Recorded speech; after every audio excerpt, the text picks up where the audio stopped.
कलिमल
रणरन्दधीरं राजीव नेत्रं रघुवंशनाथं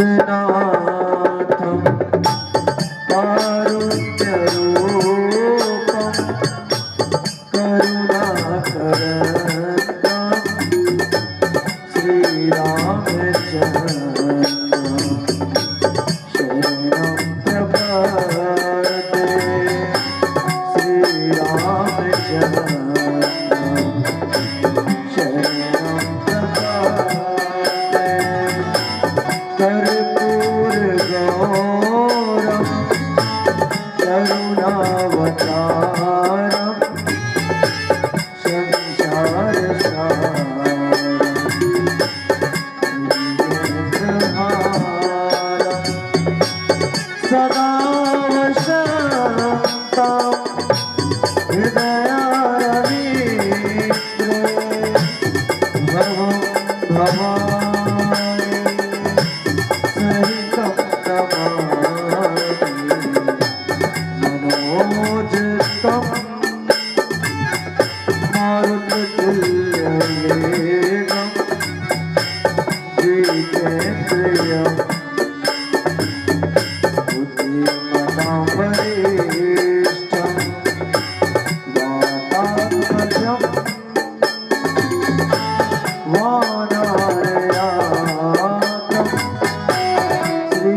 सब सपना निज अनुभव कहूँ खबरेसा निज अनुभव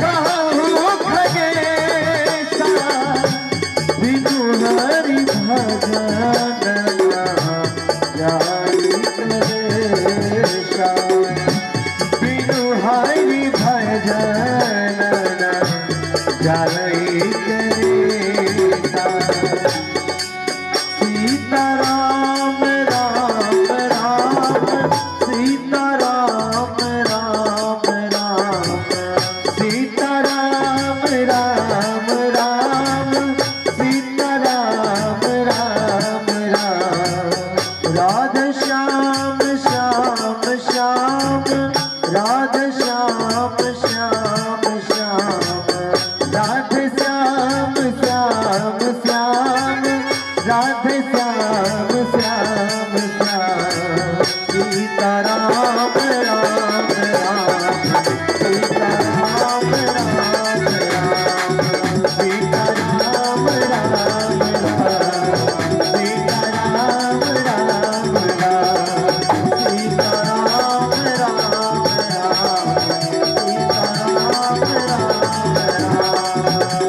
राम राम राम सीता राम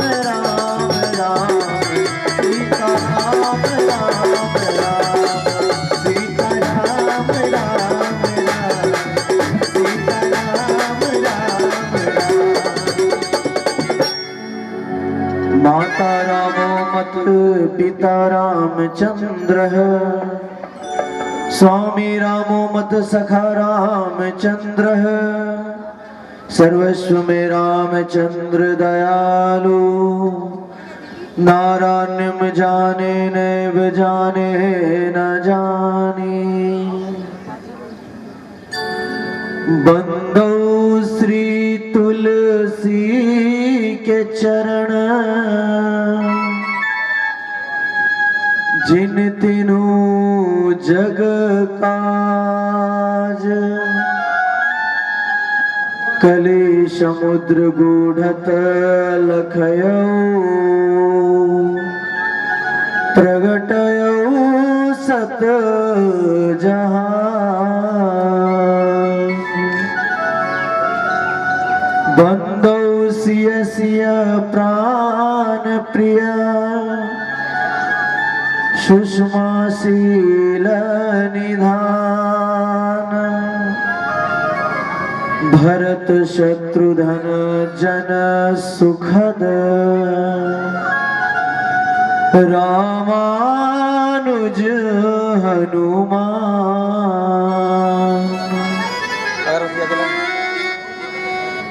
सिय राममय सब जग जानी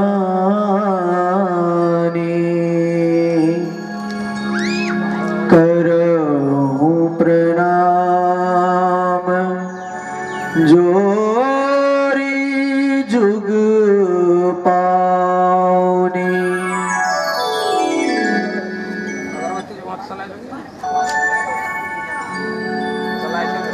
सियावर रामचंद्र भगवान की जय श्री उमापति महादेव की जय पवन सुत हनुमान की जय माता जगदम्बा की जय पूज्यपाद गोस्वामी तुलसीदास जी महाराज की जय ओम नमः पार्वती पतये हर हर महादेव।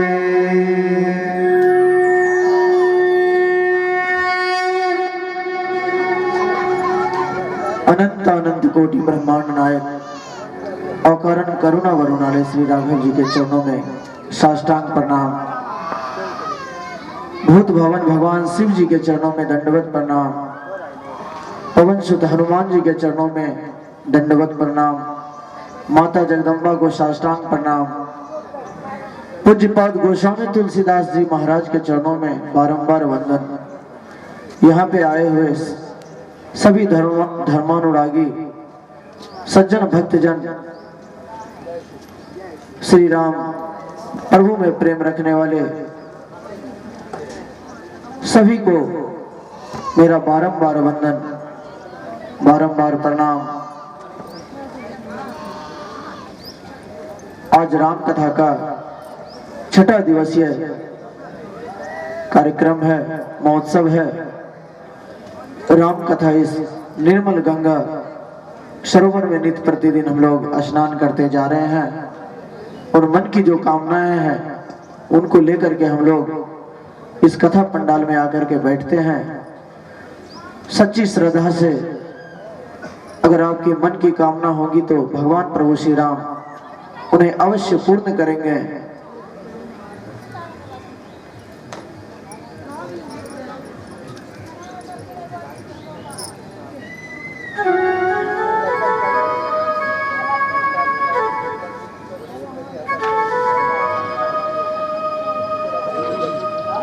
नित्य प्रतिदिन हम लोग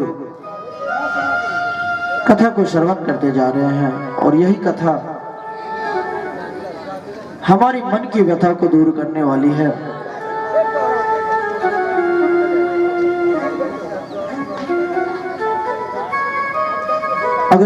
अगर बोलने में कुछ त्रुटि हो जाए तो कृपया क्षमा करेंगे। आज कुछ आवाज मेरा थोड़ा सा राघव जी की कृपा है, क्षमा चाहेंगे।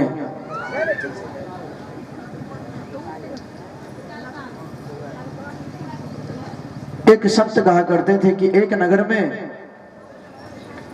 एक राजा, जो वहां के राजा हुआ करते थे, उनकी आयु 75 साल हो जाने के बाद वहां के नगरवासी उन्हें रथ पर सजा संवार करके सुशोभित करके रथ पर बैठा करके नगर में भ्रमण करवाते थे और नगरवासी उनको लेकर के घूमते थे।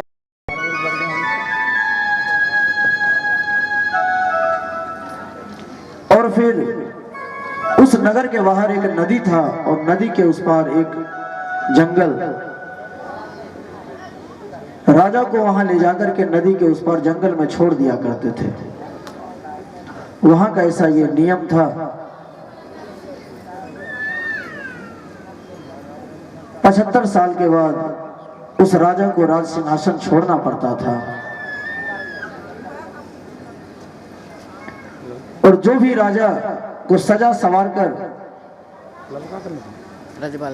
नगर में निकलते थे, सारे हर्ष मनाते थे और एक राजा जो थे वो रोया करते थे, रो करके जा रहे थे वहां से।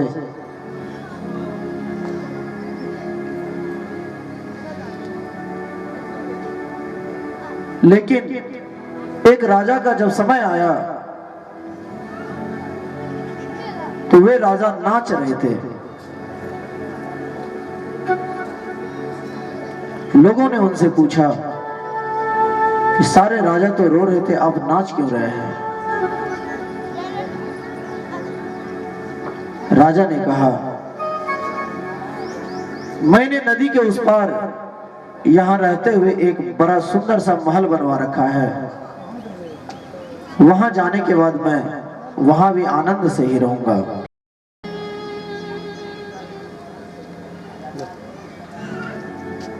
कथा कहती है इधर का सुख तो भोग रहे हैं, वहां के सुख की चिंता है क्या किसी को? और यही परिणाम है, अंत समय में सब रोते हैं।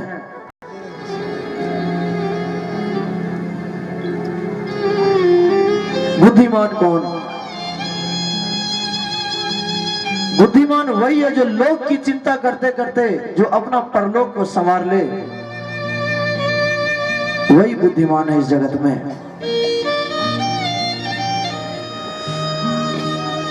परम पूज्यपाद गोस्वामी तुलसीदास जी महाराज उत्तरकांड में कहते हैं चतुर शिरोमणि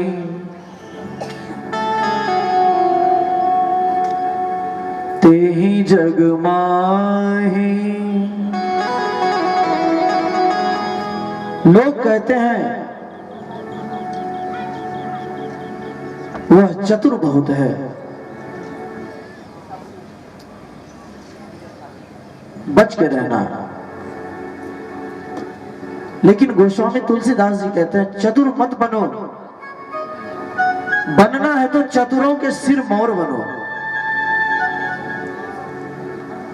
विश्व का सबसे बड़ा चतुर बनो, केवल चतुर बन करके मत रहो। जे मनि लागी सुजतन कराही। जो मणि के लिए जतन करते हैं वही शिरोमणि है। ये मणि है क्या?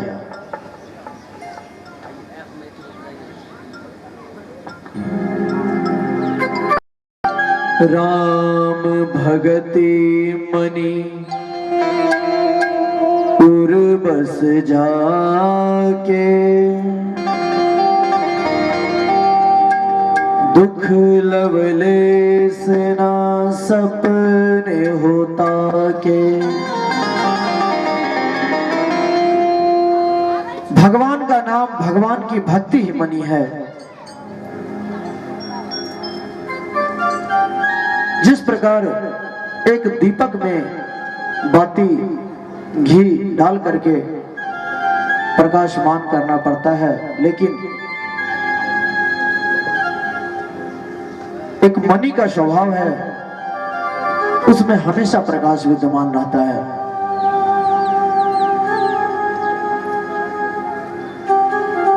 मणि के लिए कुछ चीज की आवश्यकता नहीं है। परम प्रकाश रूप दिन राती। नहीं कछु चाही दिया घृत बाती। मणि के लिए कुछ भी जरूरत नहीं है।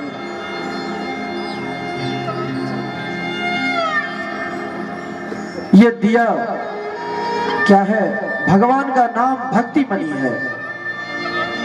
यही दिया भगवान का नाम भक्ति मणि है। प्रश्न आता है कि इस दिए को जला करके रखा कहां जाए? दिए को जलाने के बाद ऐसा नहीं है कि आपका दीपक जलता रहे। अगर हवा का झोंका आएगा तो वो एक पल में बुझ जाएगा, उसे भी बचाना पड़ता है।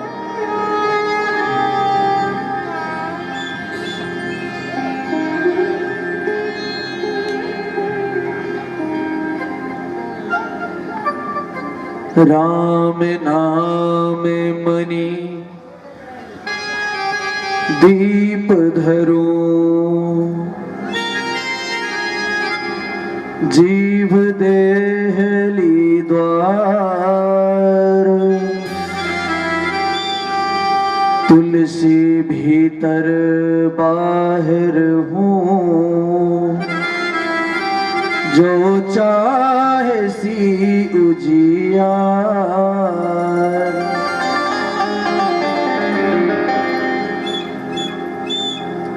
पहले गांव में हम लोग दीपक ही जलाया करते थे, और दिया जलाने के बाद हम लोगों को याद है उसे चौखट पे रख दिया जाता था। अगर घर के बुजुर्ग होंगे तो उनसे पूछने पे ये आपको पता चलेगा कि आखिर दीपक को चौखट पे क्यों रखा जाता था। उनका कहना होता था कि इस दिए की जो प्रकाश है वो प्रकाश हमारे घर के अंदर भी आएगा और यही प्रकाश घर के बाहर भी जाएगा। तुलसीदास जी कहते हैं राम मणि दीप धरूं। ये दीप जो राम मणि के रूप में है, इस दीप को कहां रखा जाए? इसी जिह्वा रूपी चौखट पर रखा जाएगा तो अपना भीतर तो कल्याण होगा ही, और जिसने बाहर सुना इस राम नाम से उस जीव का भी कल्याण होगा। बाहर भी कल्याण और अंदर भी कल्याण। जो इसका यत्न करता है वही चतुर है। जीवन की तीन अवस्था, बचपन, जवानी और बुढ़ापा।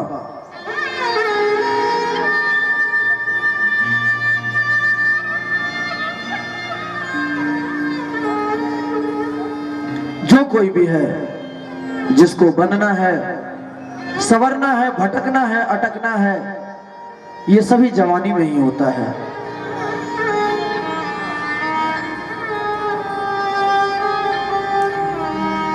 बुढ़ापे में ना होता है, ना बचपन में ये होता है। बनने का काम, भटकने का काम, बिगड़ने का काम, ये सारा जवानी में ही हो जाता है। जवानी जीवन का बहुत ही महत्वपूर्ण अंग है। बचपन में स्मरण शक्ति, जवानी में पुरुषार्थ शक्ति और बुढ़ापे में विचार करने की शक्ति प्रबल हो जाती है, परिपक्व हो जाते हैं।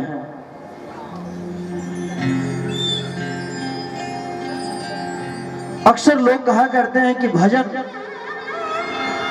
भजन करने का काम बुढ़ापे का है।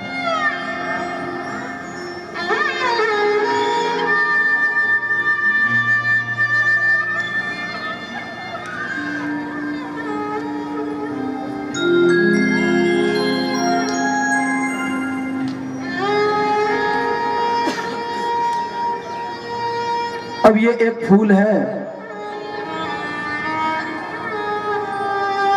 आज से 10 दिन पहले ये इस तरह की नहीं होगी। यह कली होगा और उस कली को हम भगवान पे चढ़ा नहीं सकते थे, लेकिन वही 10 दिन के बाद इस कली ने फूल का आकार लिया और इसको हमने भगवान को समर्पित किया। लेकिन अब यही 10 दिन के बाद ये चढ़ाने योग्य नहीं होंगे।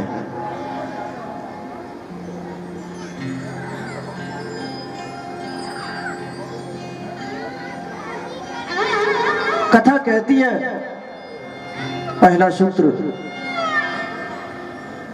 भगवान को अगर अर्पित करनी हो तो अपनी जवानी को अर्पित कर दो।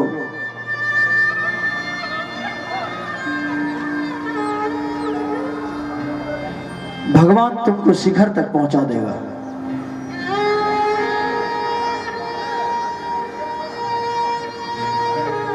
सच्ची श्रद्धा से अगर भगवान की सेवा में लगा जाए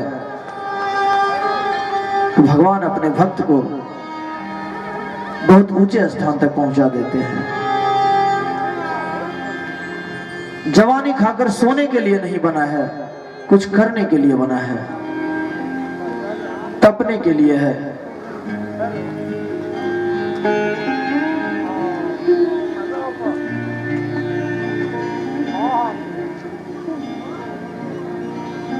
आपसे एक दिन निवेदन किया था, राम जी वन क्यों गया? इसलिए नहीं गए कि रावण को मारना था। घर बैठे भी रावण को मारा जा सकता था, लेकिन संत कहते हैं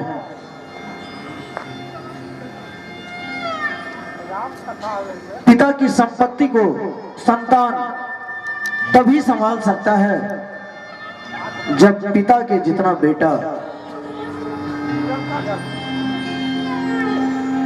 का तप नहीं होगा। जिस तप से पिता ने धन को अर्जन किया है, उस बेटे को तब तक उस धन की महत्व समझ में नहीं आएगी जब तक कि वो अपने पिता की तरह तप नहीं लेता। और अगर बिना तप किए हुए वैसी संपत्ति अगर पुत्र को प्राप्त होता है, संतान को मिलता है, तो वो धन फिर रुकने वाली नहीं है। तप से जीवन में धारिता आती है। अगर आप चाहते हैं कि आपकी संतान आपकी इस ऐश्वर्य को बना करके रखे तो बच्चों को थोड़ा तप के साथ साथ पालिए।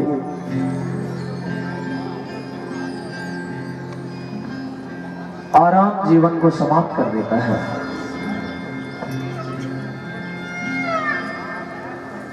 राम जीवन क्यों गए?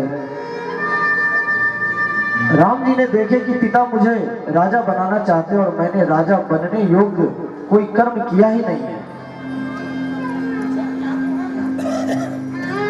तप नहीं किया, अर्थात उस पद पर बैठने के लायक मैं नहीं हूं।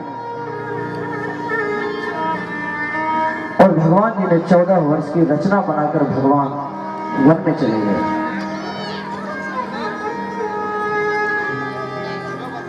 अयोध्या कांड का आज प्रथम सत्र है। मैं एक निवेदन करता हूं आप सबसे, जीवन में कैकेयी को भूल कर भी कभी कोई मत दोष दीजिएगा।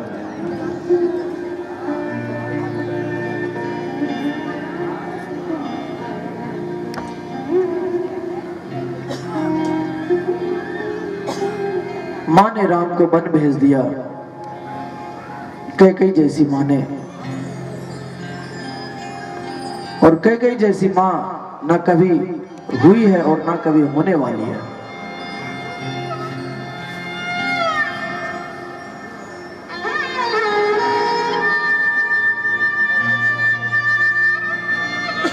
कौशल्या ने केवल राम को जन्म दिया था, लेकिन राम को 14 वर्ष वन में भेजकर कैकेयी मां ने मर्यादा पुरुषोत्तम श्री राम को जन्म दिया। यदि राम वन ना जाते, मर्यादा पुरुषोत्तम ना कहलाते।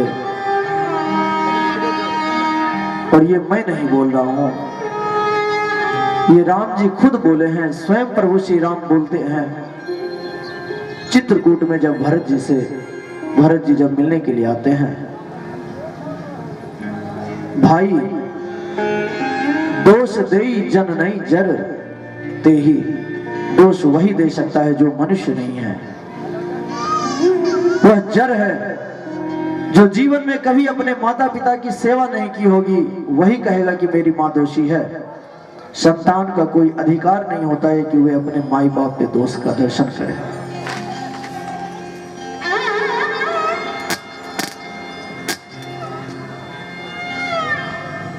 किसी ने अधिकार नहीं दिया।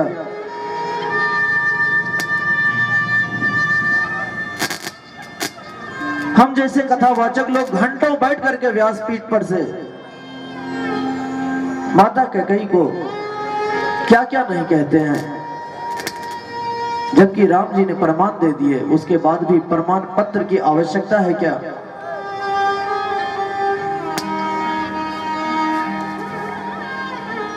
प्रशंसा नहीं कर सकते हैं तो निंदा भी नहीं करना चाहिए।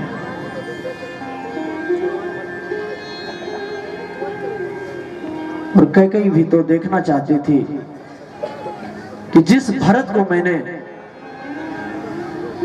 अपने अंग में रखा था, उस भरत को मेरे पुत्र भरत के जीवन में एक साथ राम पद और राजपद अगर आ जाए तो मैं देखूं कि मेरा भरत राम पद को पकड़ता है या फिर राजपद को पकड़ता है।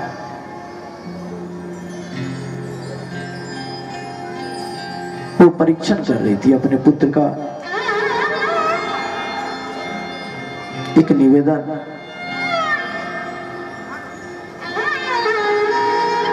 घर में यदि कोई एक दिन का भी बड़ा हो तो घर में मालिक नहीं बनना चाहिए। जो छोटा बनकर के आनंद है जीवन में, वो बड़ा बनकर के नहीं है। हमेशा छोटा बनकर के रहा जाए, घर समाज में रहिए। कोई भी पूछेगा तो हम क्या जाने हमारे बड़का भैया। जो आनंद छोटा बन करके वो होता है, बड़ा बनने में कदापि नहीं है। विनम्रता से रहिए। यदि आप भी चाहते हैं कि जीवन में आनंद रहे तो छोटा बन करके रहा जाए, बड़ा मत बनिए। और जीवन को आनंद से जीने का यही एक सूत्र है। छोटा अगर बन करके रहिएगा तो जीवन में आपको केवल प्यार ही प्यार मिलेगा, सब कोई आपको चाहेंगे।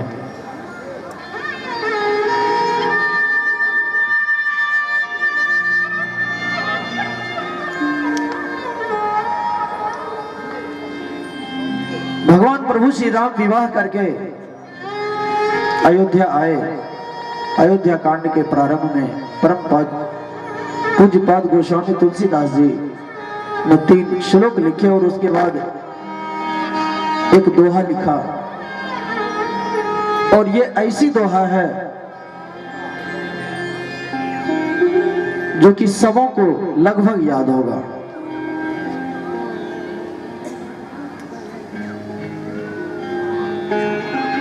तुलसीदास जी दोहा कहते हैं, श्री गुरु चरण सरोज रज,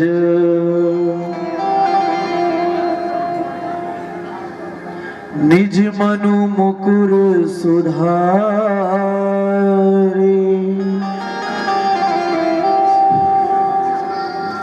बरनौ रघुवर बिमल जसु, जो दायक फल चारी। श्री गुरु जी के चरण कमलों की रज से अपने मन रूपी दर्पण को साफ करके मैं श्री रघुनाथ जी के उस निर्मल यश का वर्णन करता हूं।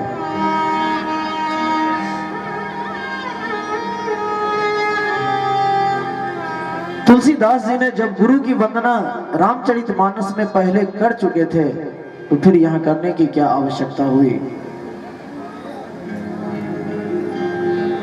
अयोध्या कांड में तुलसीदास जी मानो अपने मन से अंदर आत्मा से कह रहे हो कि उस समय तो मैंने गुरु की वंदना प्रभु श्री राम के गुणगान करने के लिए किया था, लेकिन इस अयोध्या कांड में भगवान की नहीं बल्कि भगवान के भक्त की गुणगान की कथा है प्रभु। और भगवान की कथा करना तो आसान है, लेकिन भगवान की भक्त की कथा करना ये कठिन है। इसलिए एक बार पुनः मन रूपी दर्पण को गुरु चरणों की रज से साफ करके मैं श्री रघुनाथ जी के उस निर्मल यश का वर्णन करता हूं।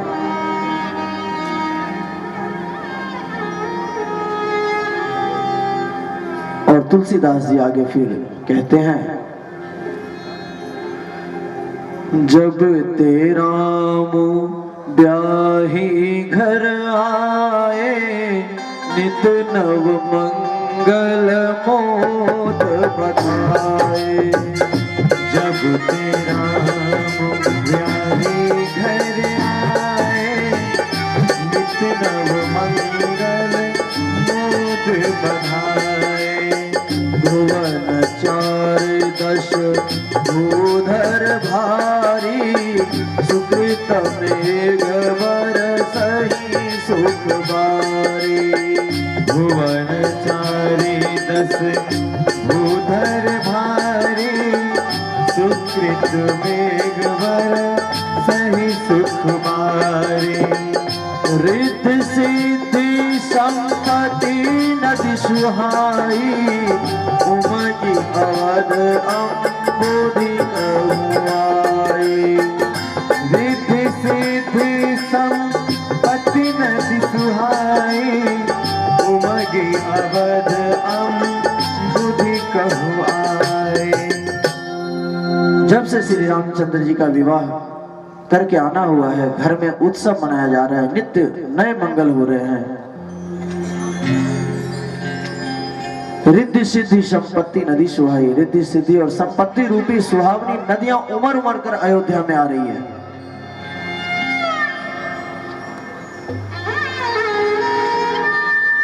इतने आनंद में है कि रिद्धि सिद्धि संपत्ति अयोध्या में इतने आने के बावजूद भी वहां के नगरवासी भगवान के आनंद से निकल करके बाहर नहीं आना चाहते। जिस प्रकार छोटी छोटी उफनती नदियां समुद्र में जाकर के शांत हो जाती है, उसी प्रकार अयोध्या नगरी में संपत्ति रूपी सुहावनी नदियां उमड़ उमड़ कर आ रही है, फिर भी वहां के नगरवासी भगवान के मंगल गीत आनंद से निकल करके बाहर नहीं आ रहे हैं। उनका मन स्थिर है और यही मन हम लोगों का स्थिर नहीं हो पाता।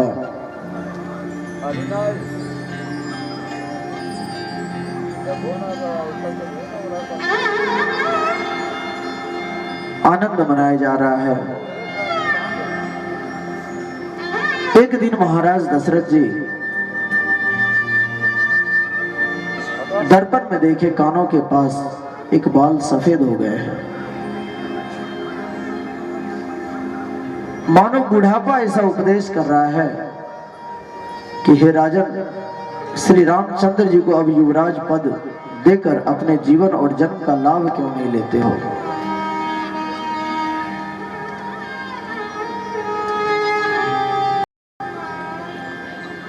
श्रवण समीप भय सित के सा मनहु जरठ बन अश उपदेशा। श्रवण समीप भय सित के सा मनहु जरठ पनु अश उपदेशा। जुराजु राम कहूँ दे जीवन जन्म लाओ किन ले हो। जुगराजु राम कहु देहु जीवन जन्म लाहु किन लेहु। कहई भुआलु सुनिया मुनि नायक भय राम सब विधि सब लायक।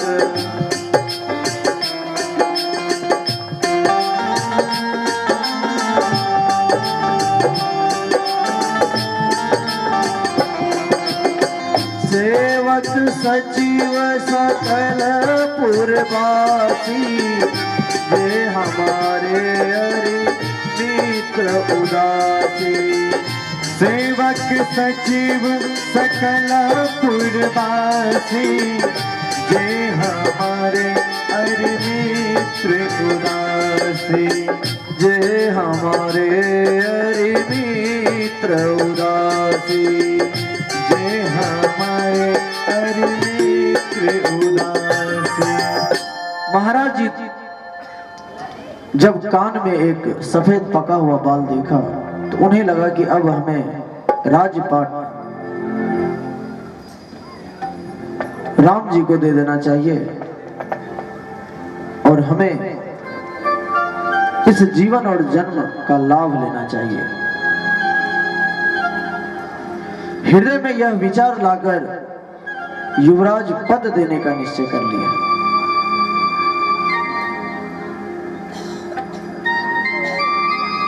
और जैसे ही यह निश्चय आया, सबसे पहले वे गुरु के पास पहुंचे और गुरु वशिष्ठ जी को जाकर के सुना दिया।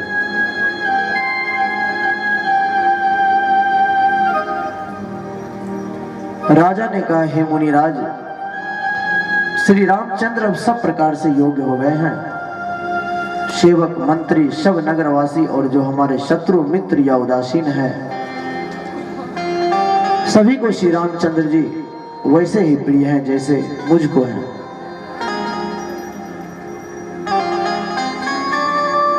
सारे ब्राह्मण परिवार सहित आपके ही समान उन पर स्नेह करते हैं।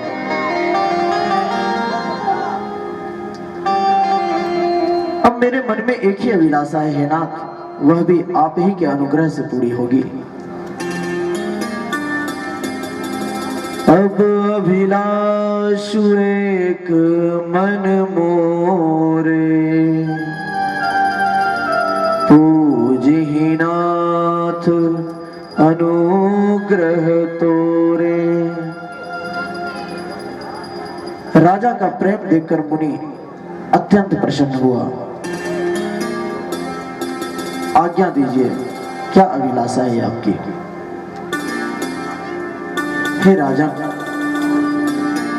आपका नाम और यश संपूर्ण मनचाही वस्तुओं को देने वाला है। अपने जी में गुरु जी को सब प्रकार से प्रसन्न जानकर हर्षित होकर राजा कोमल वाणी से बोले, हे नाथ, श्री रामचंद्र को युवराज बना दीजिए। आज्ञा दीजिए गुरुवर, तो तैयारी किया जाए। मेरे जीते जी यह आनंद उत्सव हो जाए, केवल यही एक लालसा मन में रह गई है।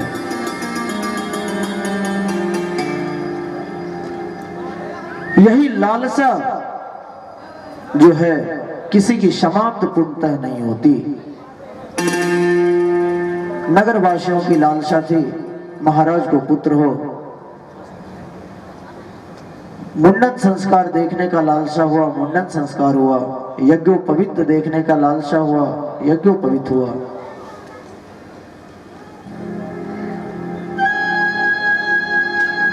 प्रभु श्री राम को दूल्हे के रूप में देखने की लालसा हुआ,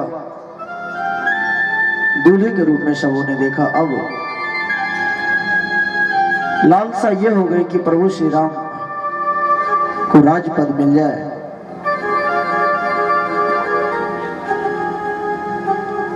इसी लालसा के पूर्ण हो जाने पर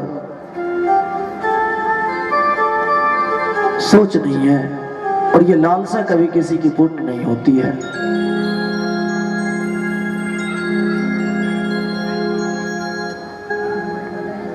मुनि अत्यंत प्रसन्न हुए दशरथ की बातें सुनकर के। वशिष्ठ जी ने कहा, हे राजन, सुनिए, जिनसे विमुख होकर लोग पछताते हैं और जिनके भजन बिना जी की जलन नहीं जाती, वही स्वामी श्री राम जी आपके पुत्र हैं, जो पवित्र प्रेम के अनुगामी हैं। इसी से तो प्रेमवश आपके पुत्र वे हो गए हैं।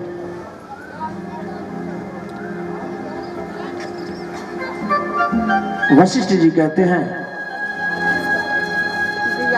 बेग विलंब न करिय नृप,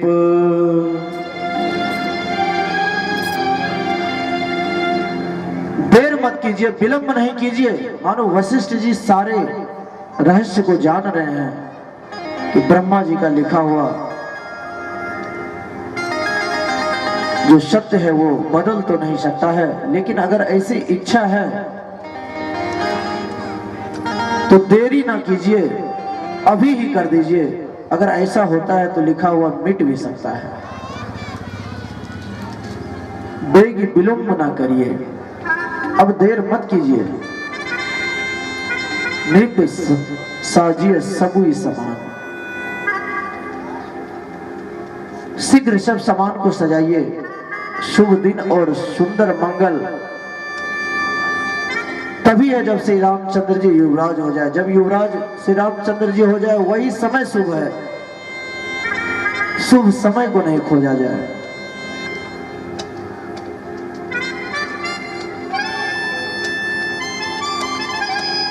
अर्थात उनके अभिषेक के लिए सभी दिन शुभ और मंगलमय है।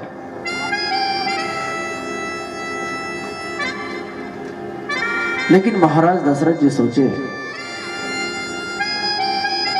कि अभी तुरंत करने से अच्छा लगेगा नहीं, कल किया जाएगा, सारे नगर के सामने करेंगे तो अच्छा महोत्सव मनाया जाएगा।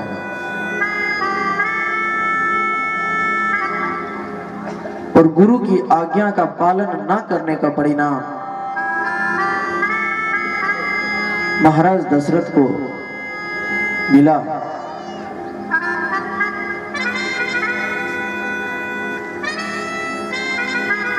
चाहे लाख करे चतुराई, कर्म का लेख मिटे नारे भाई।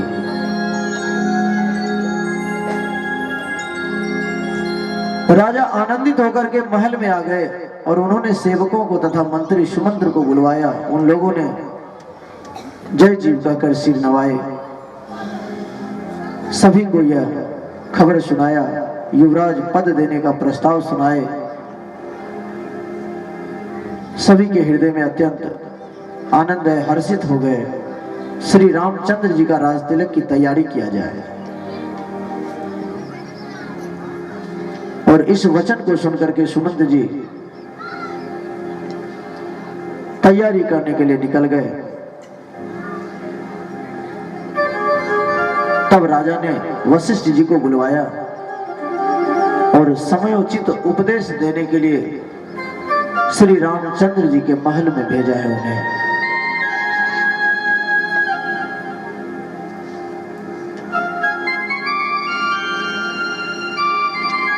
गुरु का आगमन सुनते ही श्री रघुनाथ जी दरवाजे पर आकर के उनके चरण में मस्तक नवाया, आदर पूर्वक उन्हें घर के अंदर लाए और पूजा करके उनका सम्मान किया। फिर सीता जी सहित उनके चरण स्पर्श किए और कमल के समान दोनों हाथों को जोड़कर श्री राम जी बोले, सेवक के घर स्वामी का पधारना मंगलों का मूल और अमंगलों का नाश करने वाला होता है। हे नाथ, उचित तो यह होता कि इस दास को अपने पास बुलवा लेते, आपने क्यों कष्ट किए।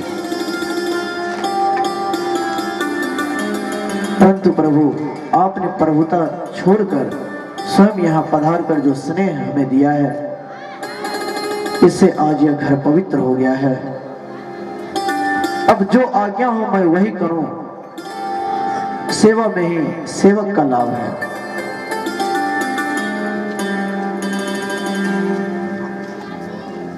सुनि स्नेह साने वचन, मुनि रघुबर ही प्रशंस। राम कसना तुम कहूं, असहंस बंस अवतंस।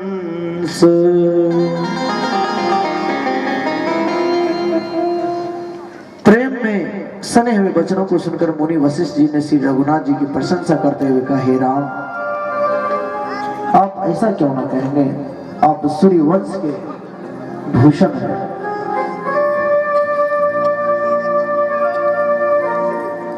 श्री रामचंद्र जी के गुणशील और स्वभाव का बखान कर मुनिराज प्रेम से पुलकित होकर बोले, हे रामचंद्र जी,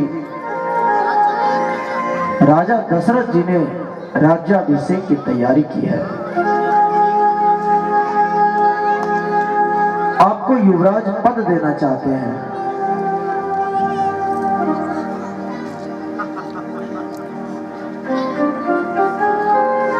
श्री रामचंद्र जी के हृदय में यह सुनकर इस बात का बहुत बड़ा खेद हुआ।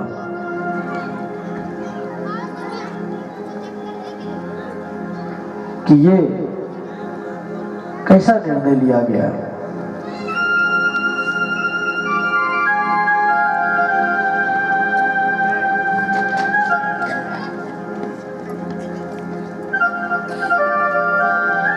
बहुत प्रकार के बाजे बज रहे हैं, नगर के अतिशय आनंद का वर्णन नहीं हो सकता। सब लोग भरत जी का आगमन मना रहे हैं और कह रहे हैं कि वे भी शीघ्र आएंगे और राज्याभिषेक का उत्सव देखकर नेत्रों का फल प्राप्त करेंगे।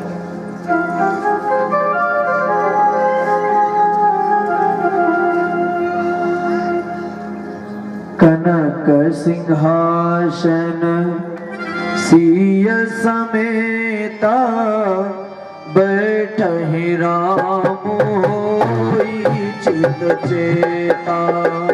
कनक सिंहासन सिय समेता, बैठहि राम होय चित चेता।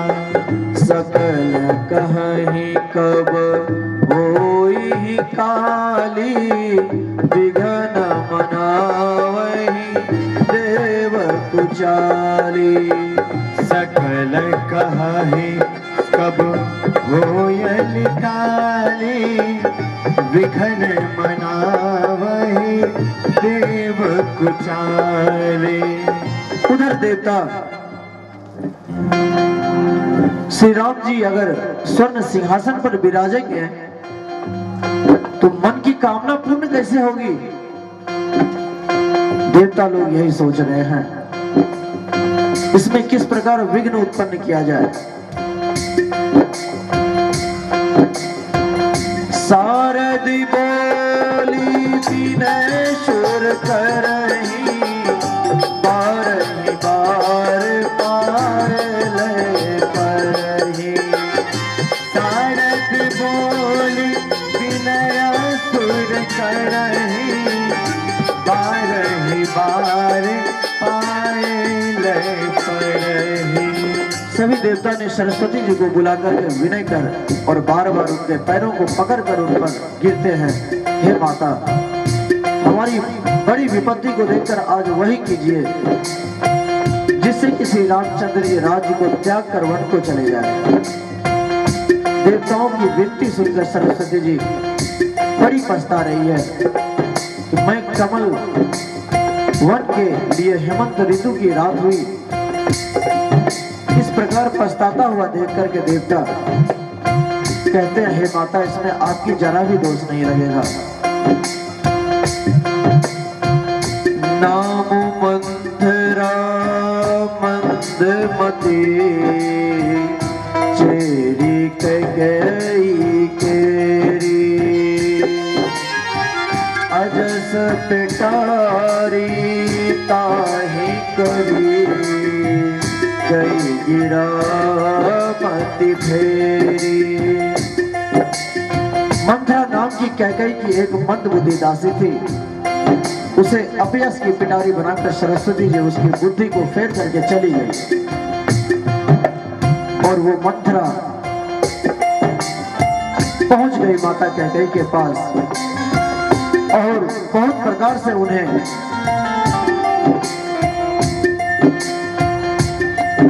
समझाने लगी कि राम का अगर राज्य तिलक हो जाएगा तो तुम तो दासी बन जाओगी और भरत जो है उनका दास बन जाएगा, तुम तो नौकरानी बन करके रह जाओगी।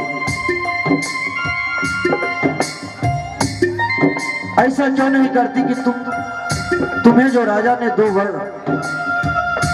मांगने के लिए कहे थे और तुमने मना कर दी थी उस समय, यही उचित अवसर है।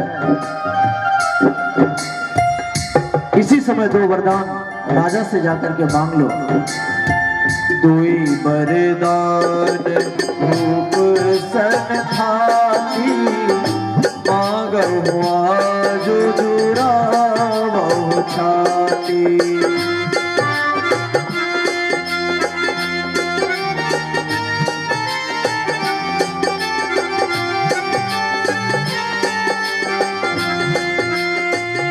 सुतहि राजू राम ही बनवासु, देहु लेहु सब सवती हुलासु। सुतहि राजू राम बनवासु, देहु लेहु सब सवती हुलासु। तुम्हारे 2 वरदान राजा के पास धरोहर है। आज तुम उन्हें राजा से मांग कर अपनी छाती को ठंडी कर लो। पुत्र को राज्य और राम को वनवास दो और सौत का सारा आनंद तुम ले लो।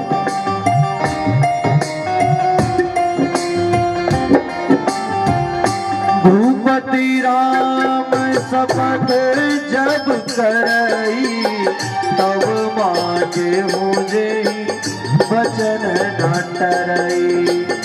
भूपति राम शपथ जब करई, तब मांगे मुझे वचन न टरई।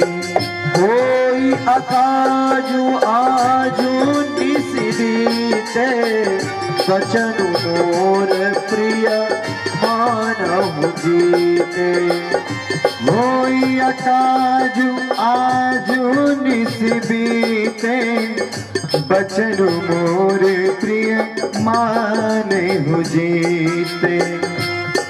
पहला वरदान तुम ये मांगना कि पुत्र को राज्य मिल जाए और राम को वनवास। और जब राजा राम की सौगंध खा ले तब वर मांगना, पहले मत मांगना, जिससे वचन न टल पाए और सौगंध राम की खिलवाना, नहीं तो सारा बना हुआ काम बिगड़ जाएगा।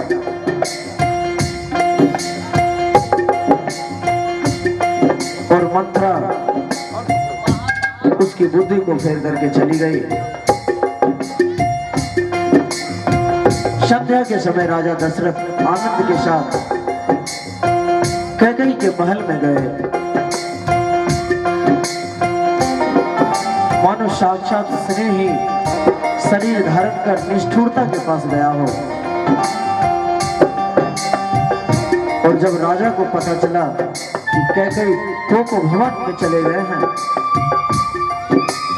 कोप भवन का नाम सुनकर राजा सहम गए।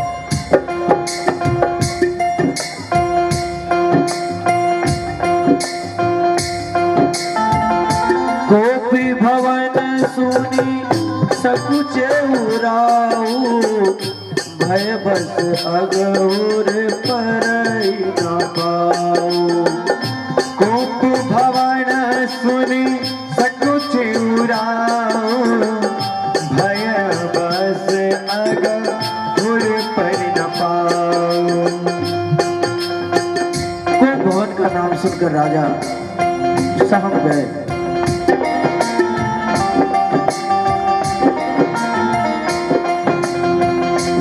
डर के मारे उसका पांव आगे नहीं जा पा रहा।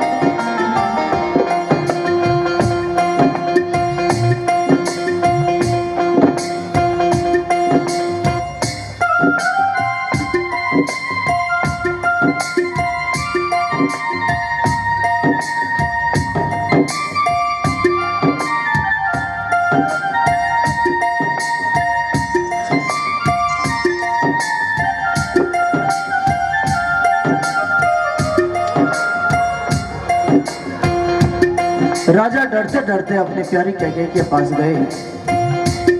उसकी दशा देखकर उन्हें बड़ा ही दुख हुआ। सभय नरेशु प्रिया पहि गयऊ, देखि दशा दुख दारुण भयऊ।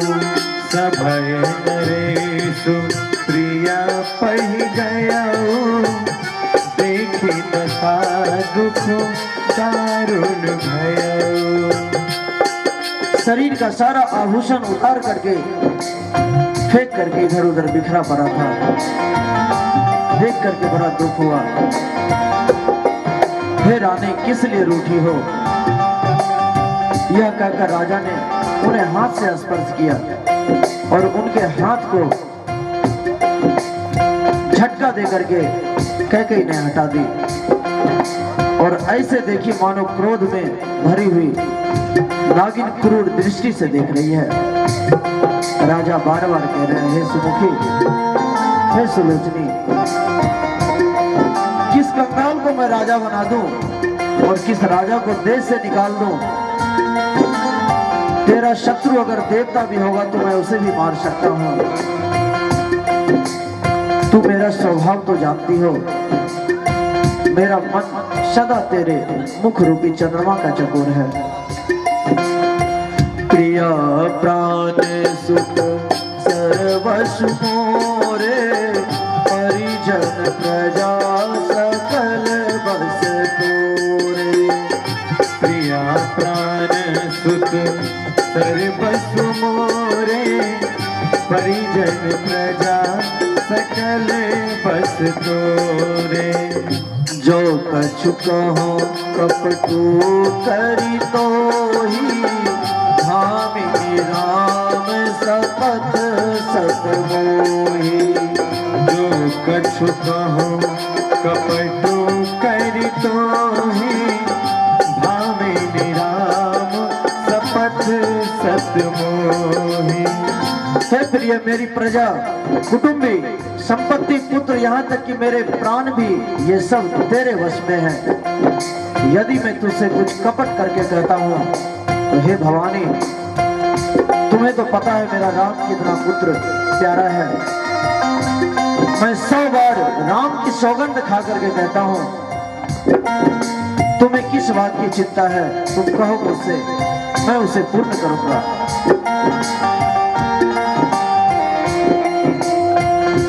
और जैसे ही राम की सौगंध की बात कैकेयी ने सुनी, कैकेयी ने कहे, हे प्राण प्यारे सुनिए, मेरे मन को भाने वाला एक वर सुनहु प्राण प्रिय भावत जी का, देहु एक वर भरत ही टीका। सुनहु प्राण प्रिय भावत जी का, देहु एक वर भरत ही टीका। अगर वर ही देना है, मेरा जो 2 वर है आप पे, मुझे वो चाहिए और आपने राम की सौगंध ली है। एक वर तो मेरा वो है कि भरत को राज तिलक हो, महाराज को। सुन करके थोड़ा आश्चर्य हुआ। फिर कैकेयी माता बोली, मांगो दूसर वर कर जोरी, नाथ मनोरथ मोरी। मांगो दूसर वर कर जोरी, पूर्वहुनाथ मनोरथ मोरी। भरत को राज तिलक और हे नाथ, दूसरा वर मैं हाथ जोड़ करके मांगती हूँ, मेरा मनोरथ पूरा कीजिएगा। याद रखिएगा कि आपने राम की सौगंध ली है। तापस वेश, तापस वेश विशेषी उदासी, 14 बरिस राम वनवासी। तापस वेश विशेषी उदासी, 14 बरिस राम वनवासी। तापस का वेश धारण करके राम 14 वर्ष वन हो जाएगा। सुनी मृदु बचन